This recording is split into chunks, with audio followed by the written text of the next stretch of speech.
Young Jason wanted to be a magician. He wasn't good. In fact, he was very bad. But he got better, and eventually his middle school teachers told him he should perform at the school talent show. It was time. He'd show the class if he could do magic or not. It was time for him to realize his potential, to be the magic man. Hello class, I'm here to show you some magic. I have a stick figure, and can somebody color him however they want? So these were the colors you chose. In fact, I was so certain you'd choose these colors that in fact, before this performance, I have a green shirt, yellow tie, and most importantly, I'm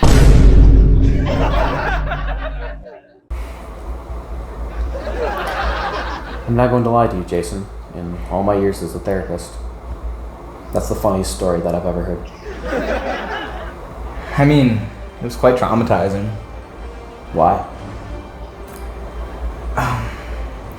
I'm 21, I'm gonna die at 71. Life speeds up at a 4% increment every single year, and I mean, that's a small margin. It's probably a lot more. Life gets really repetitive. And if it's 4% every year, I plotted the point of intersection. That's about 51 years. So 21 divided by 51 is about 40%. So I've lived 40% of my life from an experiential perspective. 21 divided by 71 is about 30%. I've lived 30% of my life from an objective perspective. So if I have 70 years to live, and each of those is 10-year increments, then that means the first 2 increments I've already lived. The next 3 increments, I'll be doing a job, which most people hate. And the last 2, my body will literally be breaking down. That magic show was 10 years ago, and it feels like yesterday. 10 years is gonna go again, and again, and again, and again. And I'm still immature. If someone farts, I laugh, and all the while, I'm staring death in its beady eyes. Damn.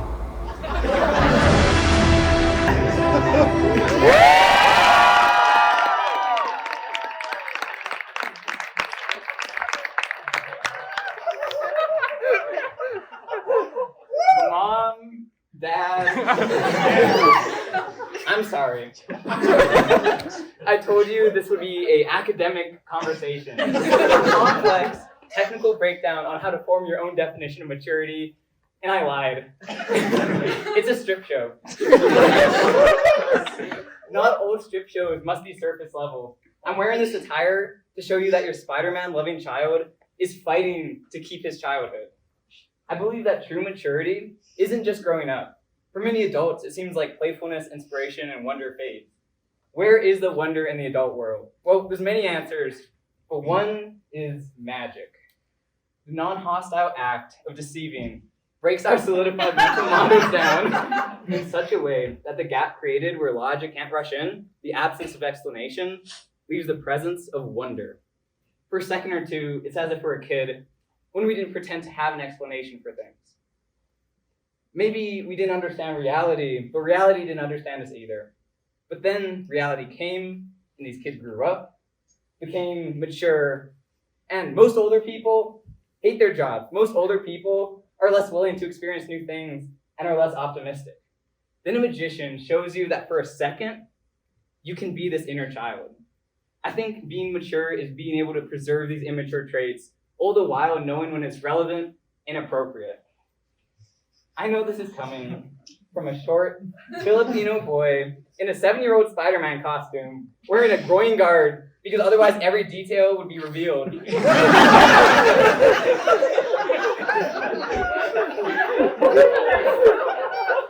But I don't know much about anything. But I do know that fighting for immature wonder, playfulness, and inspiration is a worthy goal for everyone in this room, no matter the age.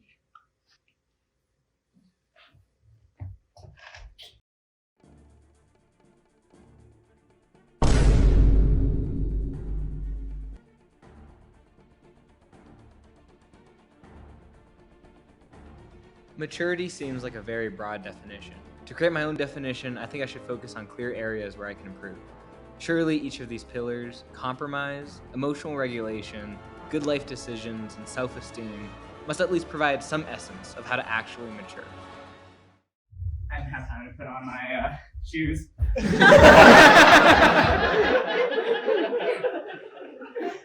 So, can someone random from the audience come up here? So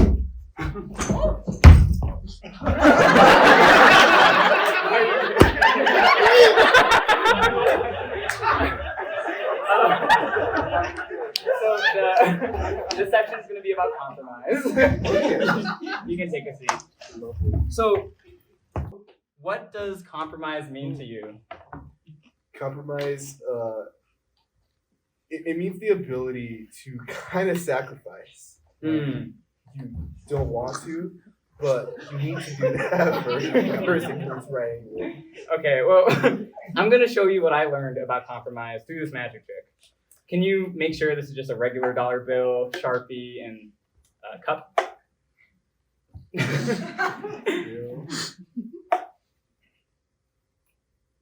Seems right to me. Okay, I'm going to take this dollar bill, and I'm going to show you the first lesson of compromise. Now, the first lesson of compromise is you need to know what you're giving up. You gave me the dollar bill, so I can show you magic. So I'm going to take the dollar bill and just vanish the dollar bill. And the dollar bill is underneath the cup. I'll do it slower for the second lesson of compromise. The second lesson of compromise is you need to be able to communicate openly. Where's the dollar bill? Under the cup? It is underneath the cup, unless I don't want it to be underneath the cup. But then the second I want it to be underneath the cup, where's the dollar bill?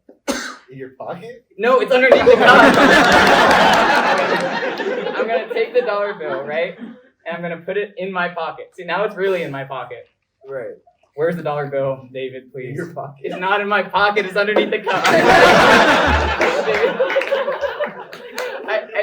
Third lesson in compromise is we need to work on a common goal. Can you put your hand out? Yes. Okay. I'm gonna take the dollar, put it in the cup, and then I'm gonna hold the cup, the dollar, and on three, we're gonna work together and it's gonna appear in your hand. Okay. Are you ready? Yes. Okay, you're gonna feel it. 3, 2, 1. Did you feel something drop? Yeah. Well, how did it feel? It's $1. Whoa. Okay. I'm not broke anymore. I'm gonna take the dollar and I'm gonna put it in my pocket. Where's the dollar? Underneath the cup? No, it's not underneath the cup. Where do you think it's underneath the cup? A lemon is underneath. But why a lemon? Because lemons are sour, but they're in everything we eat because the intense flavor is needed to complement the other parts. Alone, it's bitter and painful, but contrasting. Contrasting compromise brings the best part out of the relationship. But it feels like something is missing. I could know how to compromise. The problem with compromise is that when it really gets down to it, it's not intellectual. It's about personal sacrifice. Apologizing after arguments despite pride. Putting in a little more work to show a little more love. And it's always hard and it's always work, but you need faith and sacrifice to maintain good relationships. You trusted me this whole time, despite me vanishing the dollar, despite me lying to you about this location. Karma urges me to make this worth it for you. Sacrifice should reap rewards. So I'm going to leave you with a miracle. I didn't want to just give you a lemon. In fact, I wanted to leave you with this miracle. I wanted you to know that the dollar was really worth the compromise. You can put down.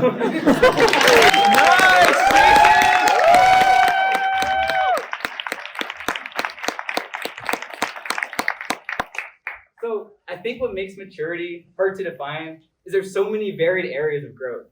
There's different types of maturity. Physical maturity usually increases with age.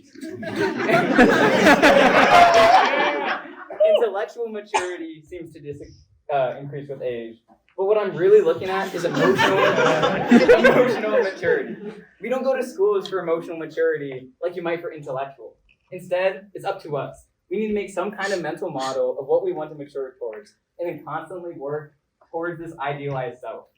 It's like a persona. You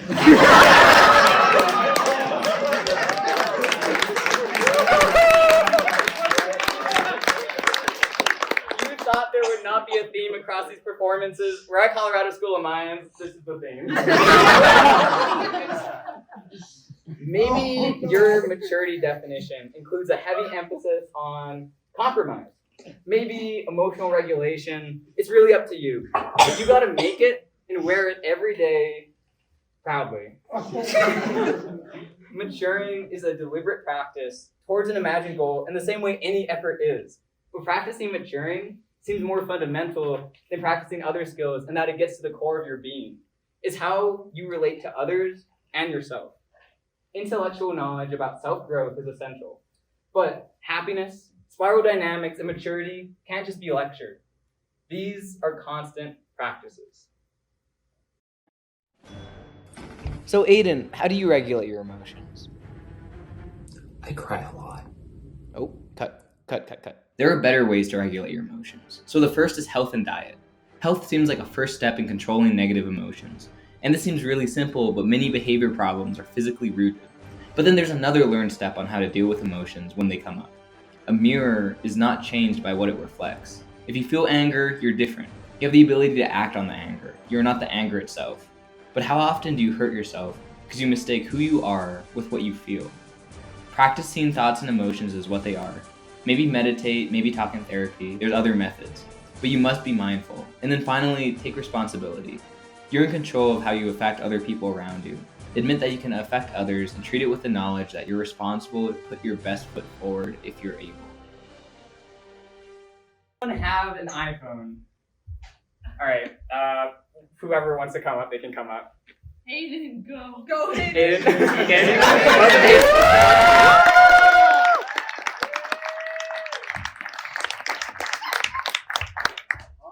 Okay, so can I have your iPhone? I need a calculator app. Okay. Is it on auto rotate so I can kind of show everyone? The hell if I know. Okay. Oh, okay, it's back.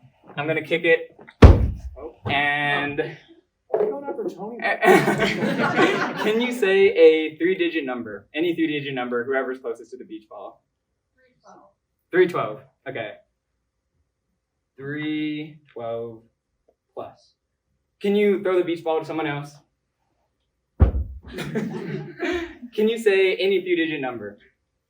672. Okay. 672 times. Can you throw it to someone else? Say a 3-digit number. 427. Okay. 427 equals 82146. Oh, that's not saying. There we go. 82146. So I'm gonna tell you a story about how to regulate emotions. You can sit down. I'll read it back. So I was walking around and I was trying to befriend some monkeys. Sir, you stole my water bottle. There was a man with a box of fruit. Eventually, the monkeys began to surround the man. One even stole some and started snatched some fruit without the man trying to give it to him. The guy, visibly angry, began to shout. The monkey, as a seeming act of disobedience, ate the fruit, then started having intercourse with another monkey, all the while making eye contact. So, from the video, what would be the emotionally mature thing to do in this situation? Would it be to A, laugh at the monkey for being a monkey, B, chase the monkey and try to punish it, C, acknowledge that in situations where monkeys are hungry and seeking food, taking the higher ground and sharing more of available resources is an act of compassion and empathy. He chooses option D, pulls out a gun. We muted it because it was really loud. So, where did he go wrong? Lesson one is health. He was hungry, hiking those miles, and he was eating the fruit. He clearly wasn't full. Maybe he could have ate something beforehand. You're kidding. Maybe beforehand he should have eaten because monkeys can be hungry too. Lesson 2, was there a barrier between him feeling emasculated and him pulling out a gun? He may have not won in the situation. But for what happened,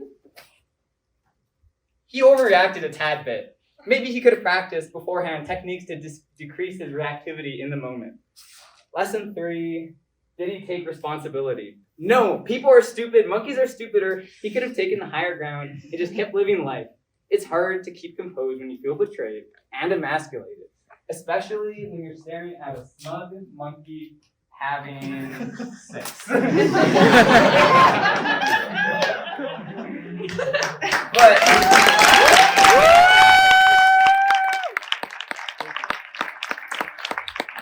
it's up to you to compose yourself and be emotionally regulated.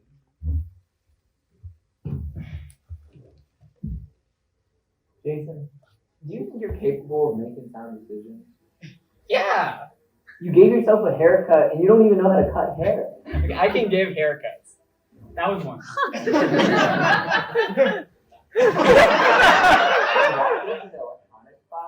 Blasting Kanye West from your music suit, and you proceeded to twerk until the teacher had to forcibly shut you down. I got an A in that class. I can make sound decisions. Yeah.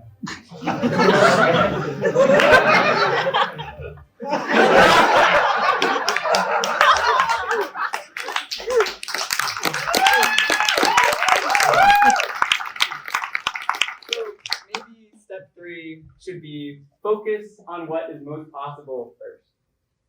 Finally, step 4, self-esteem. I want to start with some definitions. Self-esteem is self-efficacy plus self-respect. Self-efficacy is can you do things. Self-respect is do you feel like you're deserving of happiness and love. Can you throw the beach ball to someone else in the audience? I missed.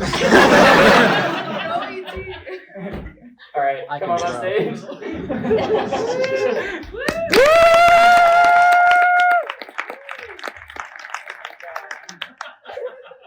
So she used to be my boss. All right. So would you say you understand who you were, who you are, and who you want to become? Yes. Just vague outlines? Okay. Well, I have a tarot deck. And this is a special tarot deck because I marked on the back with a Sharpie 3 words. I have past, and then I have present, and then at the top here, I have future. So past, present, and future. So I'm gonna place these cards down one by one, and I want you to pick which one speaks to you. This is gonna be a tarot reading. I want you just to say which ones are the closest to home, just as I talk. So understanding your past is crucial for self-efficacy. While your personality constantly changes, your past actions are fixed. This isn't self-hate when you reflect. It's about gaining a clear perspective.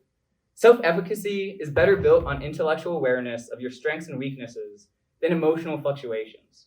So of these cards, which one has spoken to you? I like the moon. The moon, okay. So where's the moon? Okay. I'm gonna put the moon right there. So the future the present is also a really interesting point because understanding yourself presently is vital for understanding self-esteem, as this is the only place where you can act. Define your guiding principles and live consciously and responsibly according to them.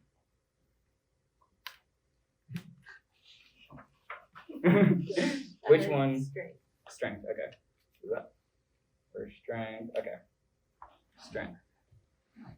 And then finally, your future self has to be aligned with your future goals, values, and desires. This isn't knowing exactly what you want to do with yourself, who you want to do it with, and how it will be done. That's planning for a world that no one knows yet. So plan not who do you want to be in the world, but rather who do you just want to be broadly. When you feel like your values and actions are aligned, integrity naturally is built up, and self-esteem increases. So just say out loud which one. The world. The world. Okay. Where's the world? Oh, second to the top. Okay, the world. So I'm gonna put these all together. And that was a lot to choose quickly, but I'd argue that your subconscious already knew. I told you that at the beginning, I wrote past, present, and future on 3 cards, but before, I'm gonna do a tarot reading. You were the moon because you felt like you were tricking everyone. You felt like your skills were substantial, but still it wasn't enough to really stand out as you wanted to. But then as you grew and gained more and more skills, you felt the power. You accomplished stuff, you went where you wanted to go, and you started to feel like everything was aligning. And then in the future, you want to be the world. You want to feel complete. You want all these skills to match up, and you want to be with the people who are going to match these up. I knew beforehand that you would be the moon in your past, and then for your present, you would be strength, and for your future, you would be the world. Thank you.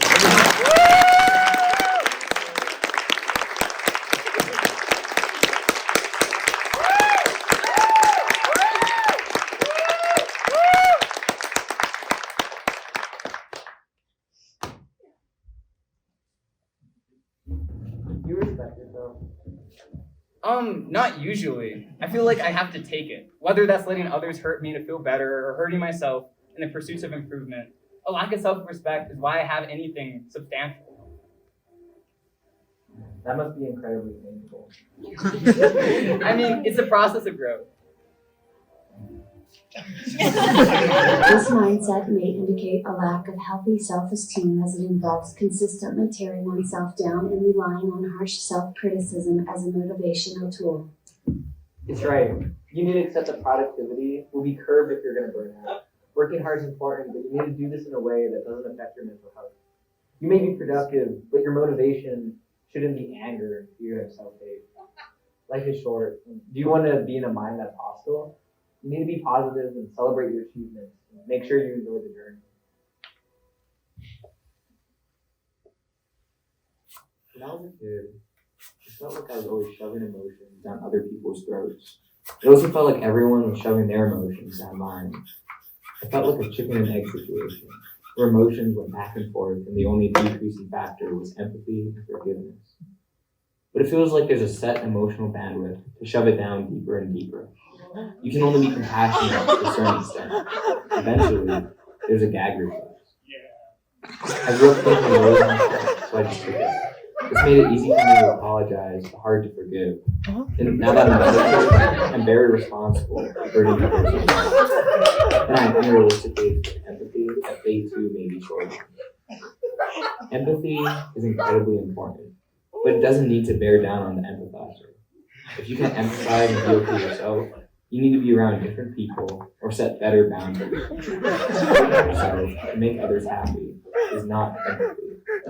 It's shoving the pain down your throat until it seems out of sight, devoid of self-respect.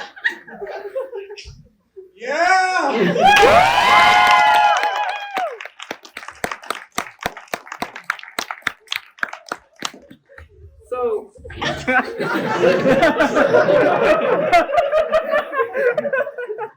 7th grade, I stripped in front of my class. And when the pants came off, I remember hearing a scream in the crowd. I think one kid was even crying. Jason Lee, 7th grade, black hair, brown eyes, sex offender. After it happened, I remember a girl came up to me asking why I would do that. And I was like, of course I meant to do that. Because why else would I do that? When she asked, I was like, of course. Of course.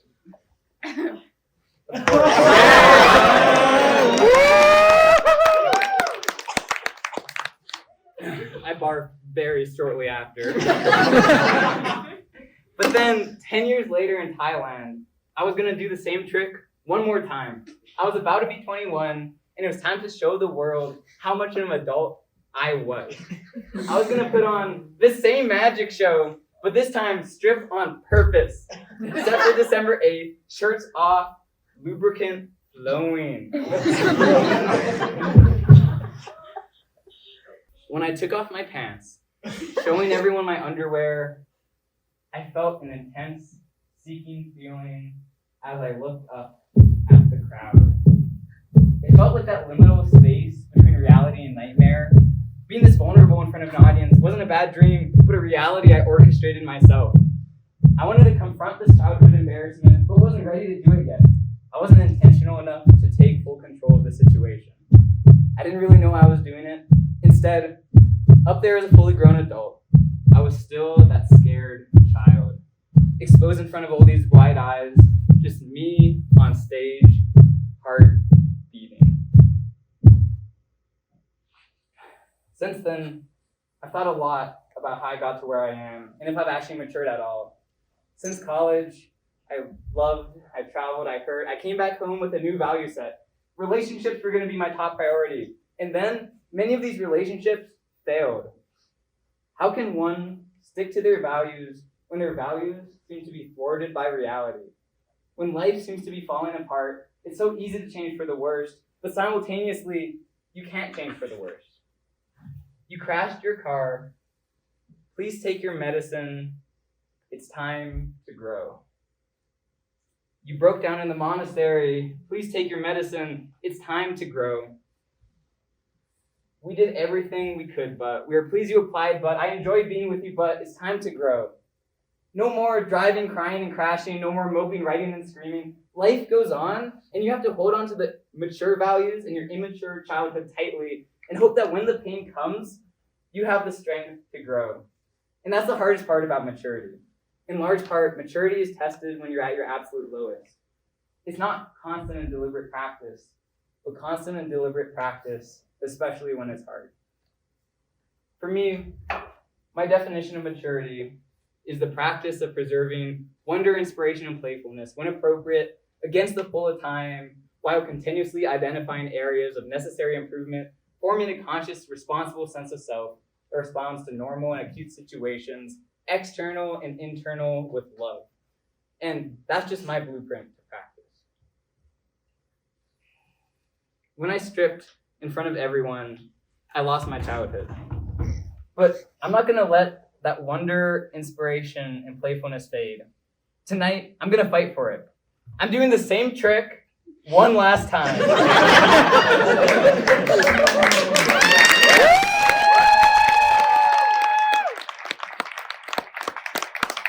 I'm doing this trick to reclaim my childhood. Use this as a basis to live out my own definition of maturity. So, can my wonderful assistant, Rich Levine, come to the stage?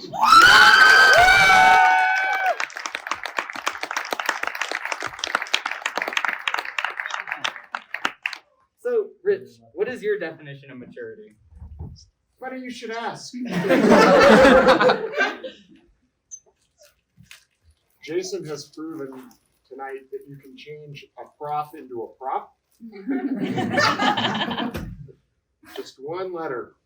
So I just came from work. I've not had a chance to eat today. Pardon me. It was good. I would offer you one. A cherry as a metaphor for maturity. An agriculturalist would tell you that it is the fruit of its potential which is in the pit or the stone which contains the seed. Plato would tell us that in order to develop our virtues, that we would look to role models that we might have. So, for example, my daughter says to me, be yourself, unless you can be Beyonce, and then be Beyonce. Taylor Swift knew she couldn't be Beyonce because she was Taylor Swift, so she followed her own dream. She stayed as Taylor Swift. Shakespeare knew he couldn't be Homer, so he developed a whole new literary canon of his own. Maya Angelou knew that she couldn't be Sojourner Truth, so she developed her own sense of autobiography. She writes Why the Caged Bird Sings, which is the image predominant in Man, Bear, Pig for our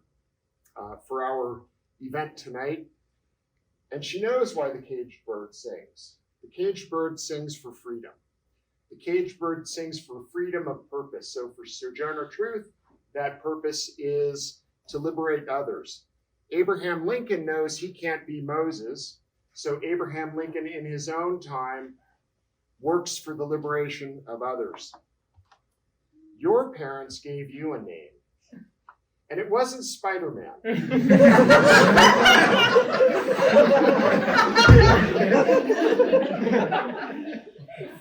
mother and father gave you the name Jason, which comes from ancient Greek. I'm looking at a spider. And Shakespeare will tell us that the mask reveals the person inside. Maybe you are 42 misgendered cats named Flippy seeking to be happy. But your parents named you Jason, and that roots to the word healer. Your sister is a healer. You're healing tonight, reclaiming your childhood. And you've done it by creating a... by the way, he said I could have 30 seconds. So,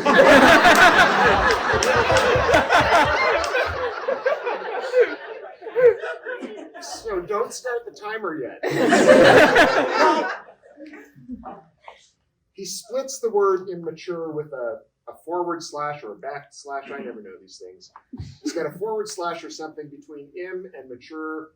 Im is a contraction of I am. The apostrophe means being. So it is about my sense of you being yourself and claiming yourself and being a bit like the seed in the cherry, which requires that the hard shell soften in order to sprout the tender person that is within you. And that's my reflection on maturity. Your show again.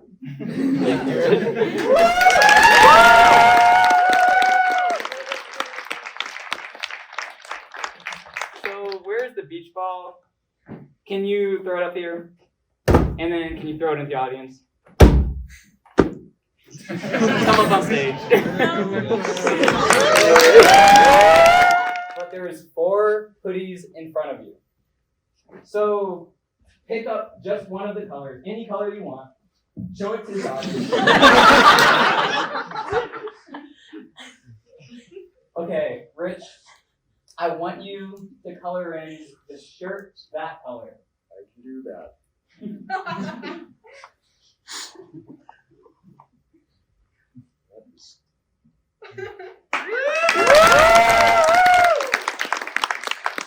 Pick up another color, show the audience. So I want you to color in the socks that color.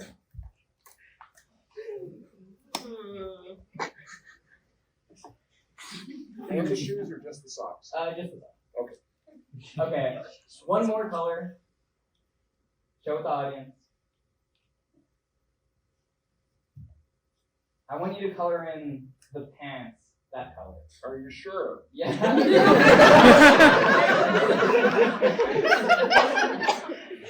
And then there should only be one color left, so you can just color whatever color is left to tie. Okay. I have one just this color.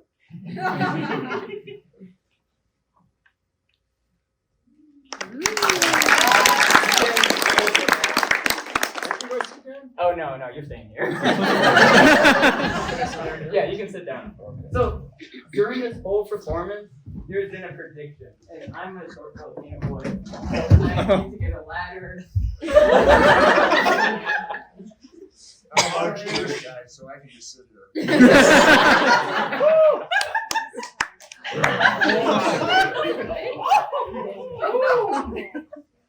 I have a prediction.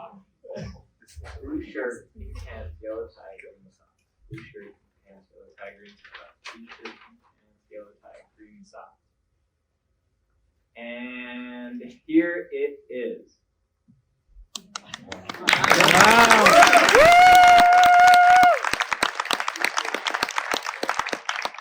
In fact, I was so confident.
Big news.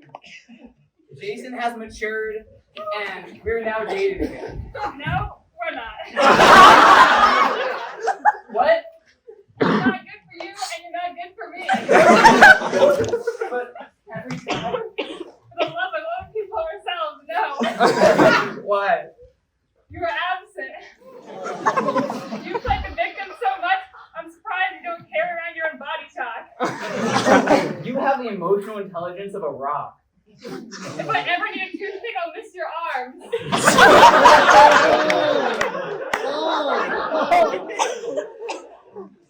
At least I don't look like if Ellen DeGeneres was a burnt out engineer. We're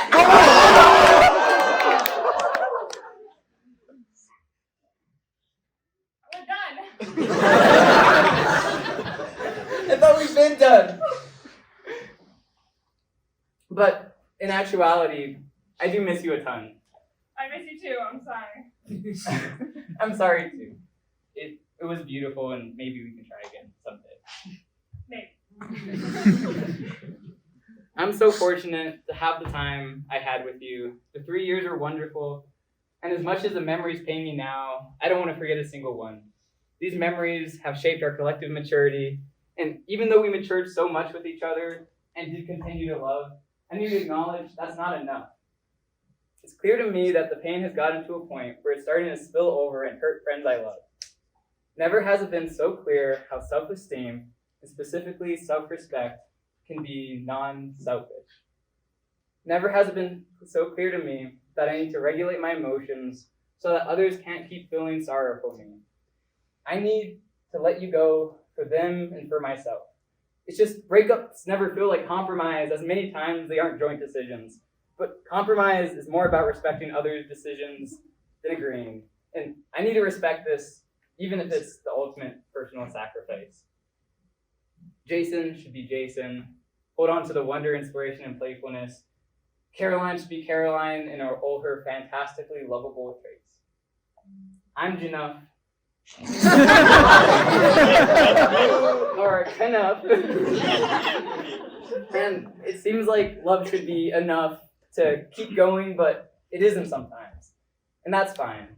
We'll have to mature independently, live out our own definitions. Want to finish the show? Let's finish the show. Although we'll both be gone soon, we've loved all the time we've had with you guys. I wish you good luck on your journey. I have so much faith in the mature people you will all work to become. Thank you so much.